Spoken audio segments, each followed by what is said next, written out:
as a homosexual, this is not an academic subject. This is an ideology. And I find it very interesting. And this is one of the ways that when we discuss with school boards and with principals or superintendents about these situations, if we will refer to this as ideology and just say, when did we start showcasing ideology and worldviews and beliefs in our schools?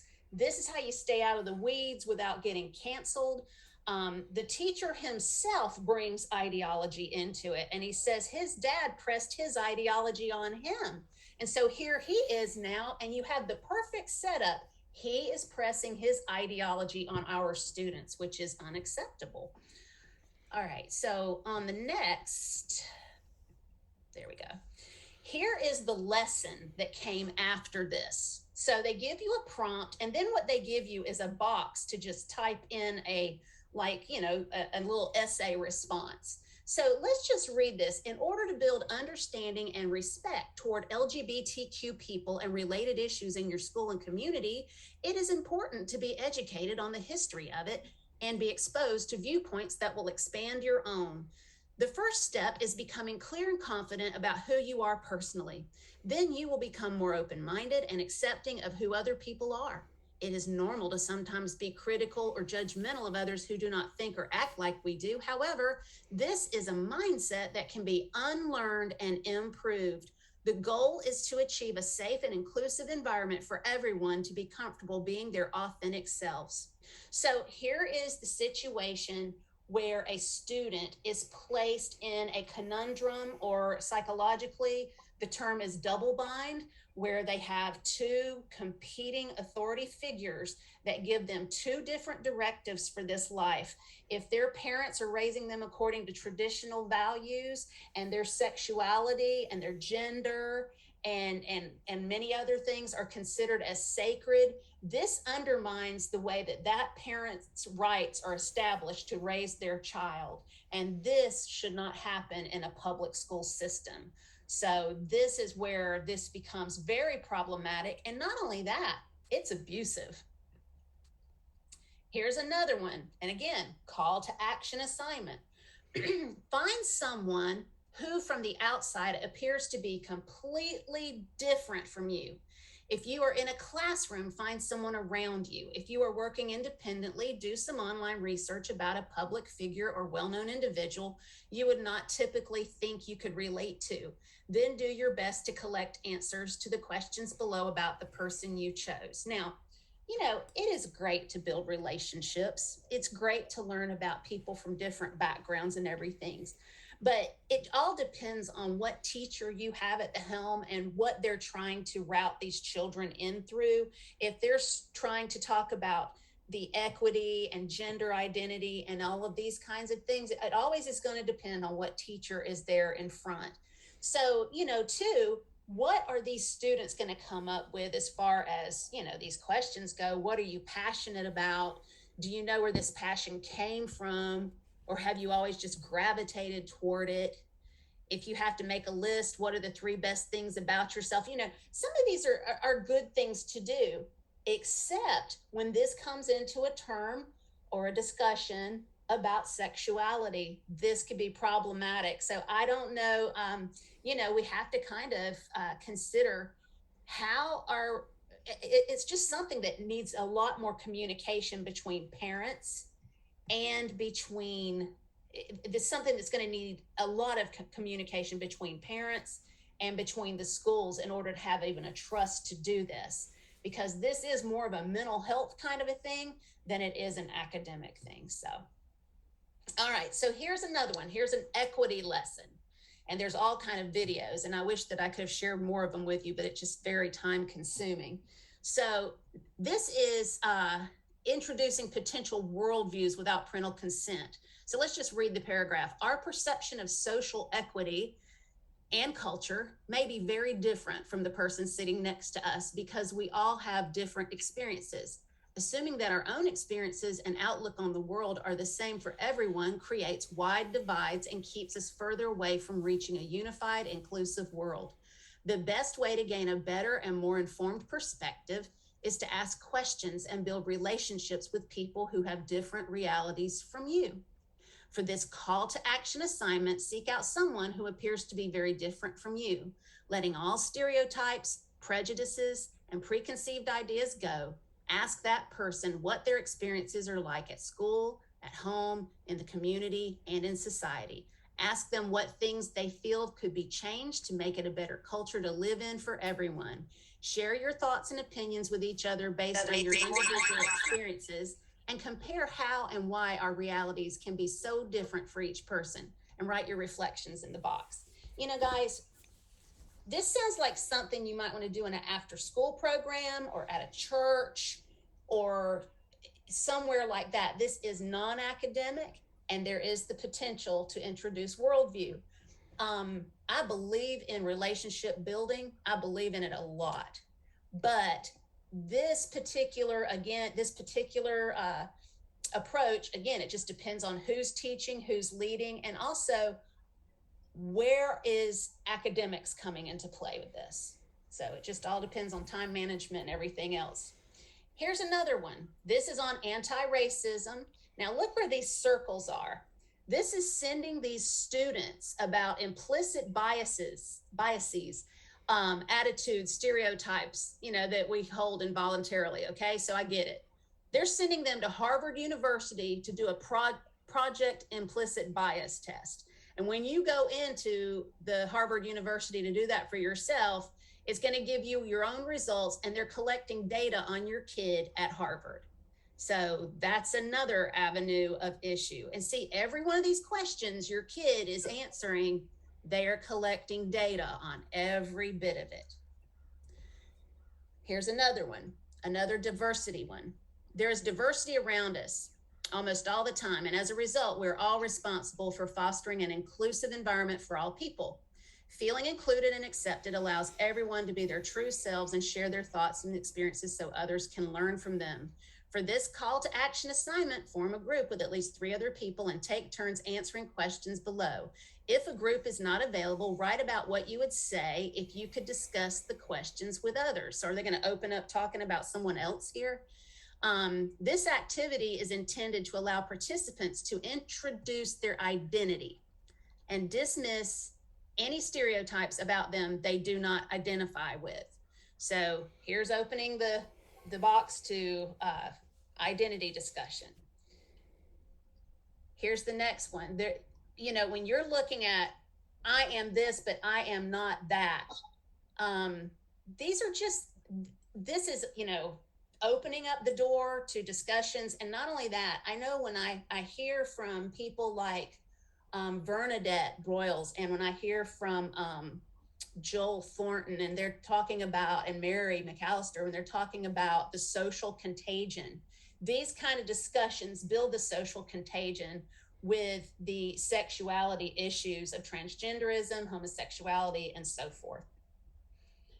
So now this one will floor you.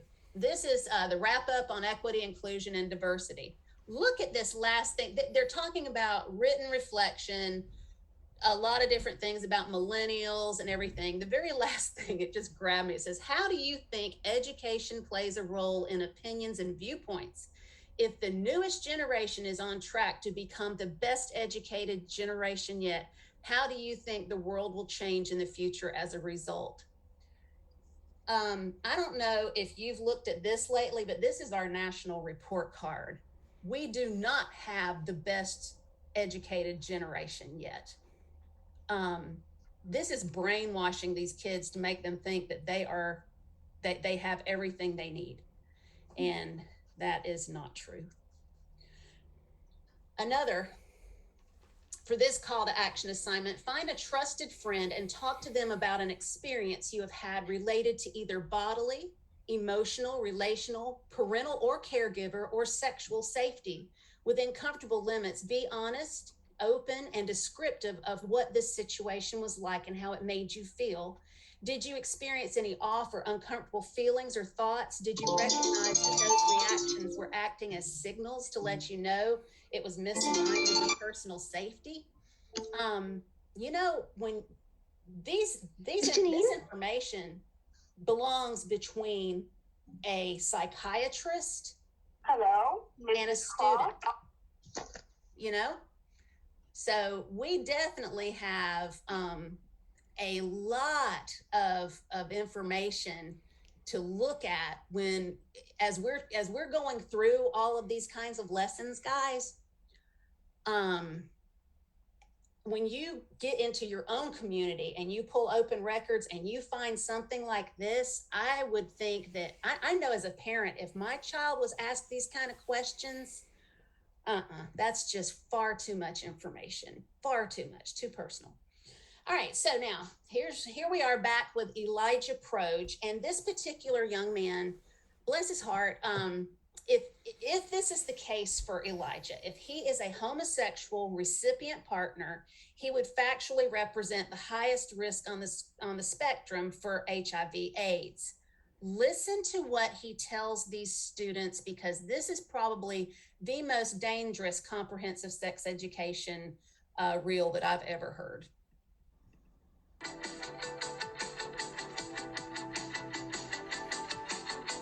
What does it mean to practice sexual safety?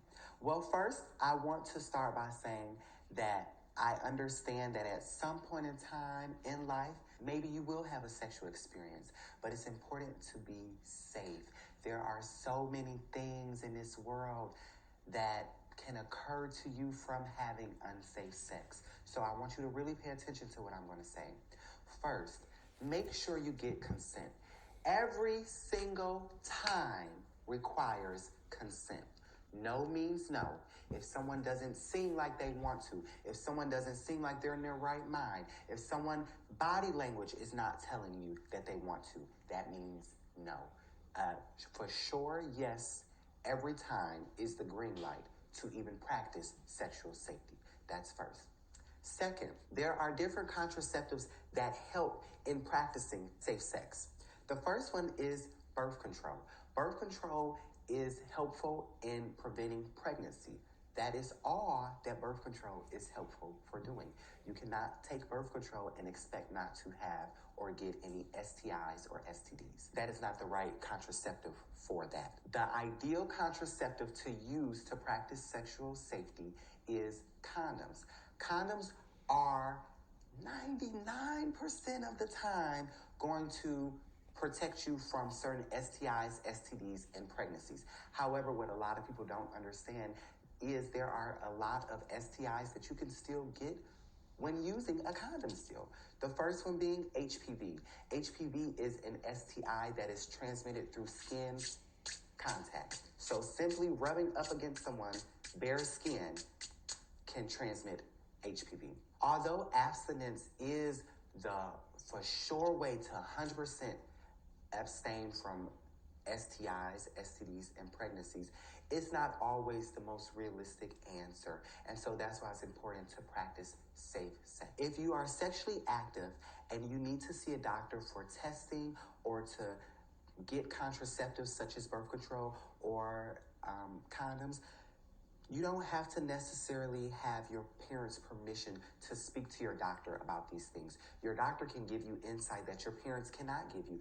It's not that you want to have secrecies or secrets that you're keeping from your parents, but it's to know that if you're not getting that information from your parents, there are still other avenues to gain that information to make sure that you're protecting yourself. The reason that is important to gain consent before practicing any sexual activity is because there is a such thing as rape. There are millions of people in the world who have experienced rape or date rape, which is the act of involuntarily having your body used in ways that you're not personally looking for. And so that's why it's important to gain consent so that you're sure that you're not hurting anyone mentally, emotionally, physically, or spiritually. There are some STDs and STIs that are uncurable.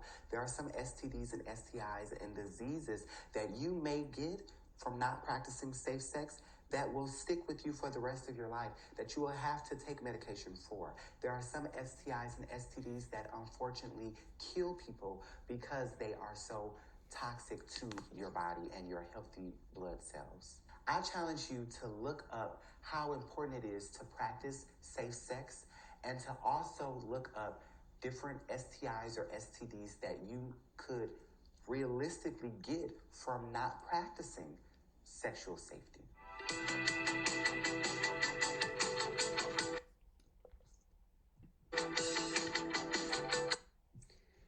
as you see, that is unbelievably, that he emphatically teaches that condoms are 99% effective, and you can hear his voice inflection going up. Tells them they don't need their parents. I mean, for him to use a 4-minute video to try to cover that much information and then call it sexual safety, that is just unbelievable. And the thing that also got me was the school that I found this in. This is what they said they were using to teach kids about sex education. So that was unbelievable to me too. When I showed this to them, they stopped it, and now they're looking at some other alternatives for it. Also undermining parents. I mean, we have the whole gamut, just like what you find in the 15 harmful elements of CSE. Critical race theory was another part that I had gotten. I want you to listen to this gentleman, and his name is Dr. Joseph, I forget his last name, but anyway, listen to what he says that about reverse racism, that there's no possibility of that. Just a moment. Now, reverse racism is a little complicated, but the simple answer is no, it is not real. Although all of us have the ability to be prejudiced and discriminate against others, not all of us can turn that prejudice into laws, policies, and social practices. In the United States, white people have historically controlled our systems and institutions and race relations. Think of it this way. Are there any laws or policies that have been created and passed by non-white people that discriminated against white people, either on purpose or on accident? No. So until white people have been systematically marginalized through slavery, racial terrorism, Jim Crow, and other attempts to stop them from voting and other practices, I cannot say reverse racism is real. All right. I'm sorry that volume's a little bit low on that one. But what it was saying before, hang on a minute. Just a moment. I'm sorry, guys. This is the quote itself. I'll just read it to you. He said, in the United States, white people have strictly controlled our systems and institutions and race relations. Think of it this way. Are there any laws or policies that have been created and passed by non-white people that discriminated against white people, either on purpose or on accident? No. So until white people have been systematically marginalized through slavery, racial terrorism, Jim Crow, and other attempts to stop them from voting and other practices, I cannot say reverse racism is real. And that's Dr. Joseph Flynn. So here you see, I mean, what are you going to do when you have a student sitting there that's in a classroom and that comes out? I mean, what kind of conversations are going to come out? And does that promote peace? No, it does not. So these are issues that our children, many times, instead of coming home telling their parents, they will self-censor and not say anything because they don't want their parent to go down to the school and make a ruckus. Now, some kids have a good relationship with their parents and don't care, but some won't. Some just will not do it.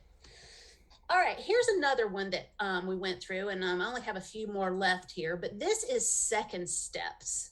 Now, Second Step is owned by the parent company, the Committee for Children.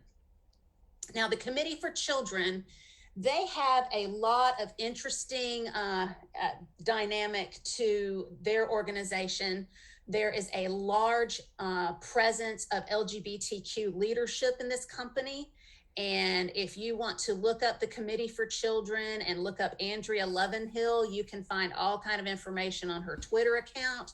Looking at the social media of all of these people that are in charge of these different organizations is extremely powerful. That's one of the ways that I found out, like on the Wonder Years curriculum, where they're going to be headed when they digitalize, because that particular Wendy Sellers who wrote that, she had all kind of woke information on her Facebook page. So there's ways you can find out how are they going to go in on the back end of these systems once they're established in a school, and then later on, if they're in a live system, how they can tweak it and deliver these messages to our students. And believe me, they know how to do it. They even give them apps. There are apps that you can get through some of these SEL programs to where if you do an open record request in a school, I can't do an open record request on their apps. I might not even know about an app that goes on a phone. So they're finding all kind of ways to deliver this information that we're trying to look into and find out more. So this is the second step program. Again, here you are with all of your different little competencies in the different areas that they want to go through, using all of these floral words like holistic approach to building supportive communities everywhere. Let's get all the feels from that. Let's create some victims and let's sell some products. Look at this. This is an 8th grade assignment. The goals of this unit include students being able to, 1, follow norms when discussing sensitive topics. So norms, let's talk about, what are the norms going on in society now? Are we following culture? Are we following the crowd? Identify important aspects of their identity, including interest. Identify and apply personal strengths. Some of these are good, but again, it depends on who's in the class, how much of this social contagion has already come into this school. When people hear identity, are they going to take off with it? Because we're training students at this point in our society. I'm not saying we as in me, but they are being trained to educate their peers on some of these other norms. So this is just some of the things that'll slide by you if you don't think about it. You can see when you go into the Committee for Children, they have everything about equity, racial, just everything woke. So go to the Committee for Children and you can look up all you want to look up. So this is one of the assignments. Now, they always, just like in Purpose Prep, there are several others, but you saw the one launch that they did for the implicit bias test with Harvard.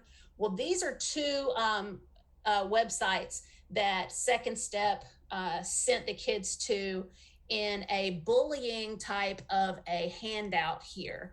And so they've sent them on to loveisrespect.org and teenlineonline.org. I highly recommend that you write those down right now or take a picture with your phone and explore these 2 websites, because there's not enough time for me to put everything that's on them. They also will lead the students to Scarletine, which is a really ripe website. So once they get there, they can get into others and others and others. And if they're on the Chromebook, they can bypass probably some of the protocols of their home, I'm guessing, just like with the library. When you pull up loveisrespect.org, you get this heads up, your browser history can be monitored. So this gives you this particular this particular flag, and they're doing it in the name of, in case you're there and they're the person that's bullying you or abusing you, you can just click right out of it. So that way they can't tell you've been on it. Once you get into the website though, how consent works, what consent does and doesn't look like, there's all kinds of normalizing. And look, here's an 800 number, you can chat live, you can text, whatever you want to do, stay connected with them. You don't know who's on the other side of this phone. What consent looks like, just, some of the things that we're all used to in looking at comprehensive sex education. Teaching consent to engage is inappropriate for the schools to provide this kind of a leadership to our students, though. And I know that's how we agree with comprehensive sex education. So we would want to bring more of an abstinence leadership into it to caution students how this can wreck their life.